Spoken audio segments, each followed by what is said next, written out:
Hi guys, welcome back to the channel. So in today's video I'm going to be showing you guys how to make granola at home with your oven. And trust me, this is more delicious and more better than store-bought because you can completely control the ingredients yourself, like use all the nuts you want and everything you want yourself.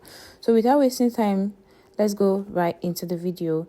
These are all the nuts I'm going to be using. I used almond seed,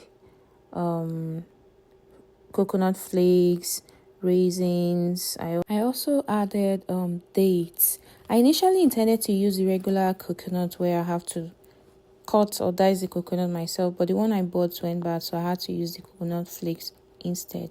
Feel very free to alternate these nuts with the one you love and enjoy, because you want to be able to eat and enjoy your granola, so you're not limited to just these ones I'm showing here. You can choose to use whatever nut you want or whatever nut you know you enjoy eating, because you want to really enjoy your granola, right?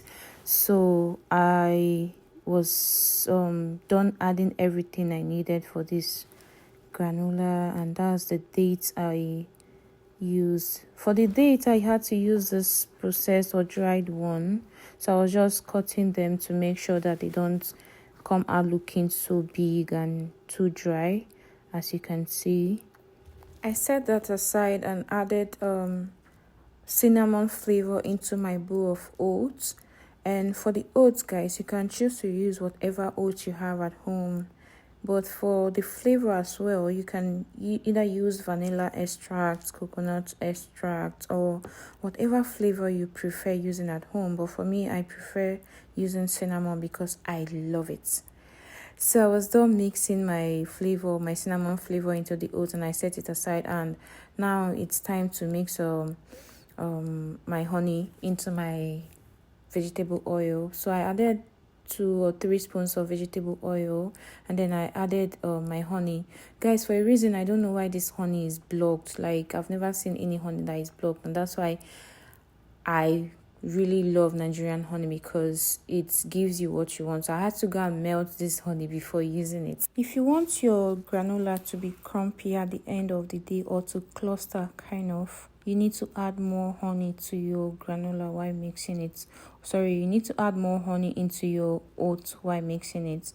So while I was done mixing the honey and the vegetable oil in my oats, I had to go in with my nuts and combine everything together, as you can see in the video. So I added all the nuts together into the granola and started mixing it to make sure that everything is well combined before transferring it into my baking sheets. For a reason, guys, I don't know why I use a small bowl to mix this, and it wasn't really allowing me to mix it very well. So the honey wasn't enough, so I added more honey. So I lined up my granola mix into my baking pan, which I have already lined with a baking paper, and I'm just going to transfer that into my oven that is preheating, and I'm going to allow it to bake for about 15 to 20 minutes. And guys, you need to make sure you constantly check on it so it doesn't get burnt. You need to stir it and make sure it is giving you the desired result you want. So this was me. After stirring it, I had to put it back into the oven because it wasn't very well clumpy like I wanted it. So that is our granular. Let me know if you're going to be trying this recipe. Bye.